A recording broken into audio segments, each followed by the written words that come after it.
robot operating system, that is ROS2, is very interesting and also a very good framework to use in your robotics projects and also used in robotics products. So why this particular topic? I take ROS workshops in different colleges and I'm just sharing my experience, how it went and how it got started. Basically, I started from my 4th year itself in my college, in my institute, where I conducted a workshop in the college itself, and then I got invited to other college to teach ROS from a student initiative. Then I took the workshop in that particular university, in that particular college.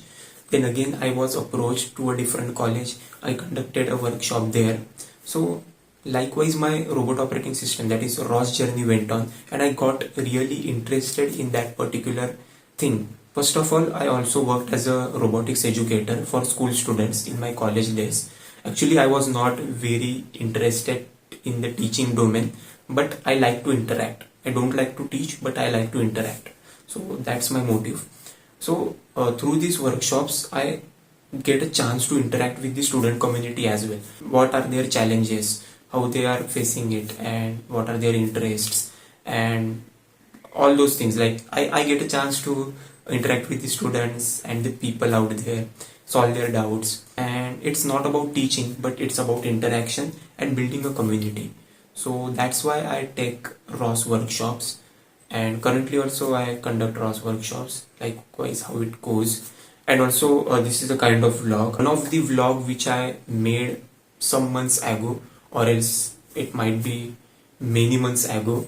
So I will just put a link of that particular vlog as well. You can check out that. I just added my experience, complete experience with that particular college, so you can just check it out.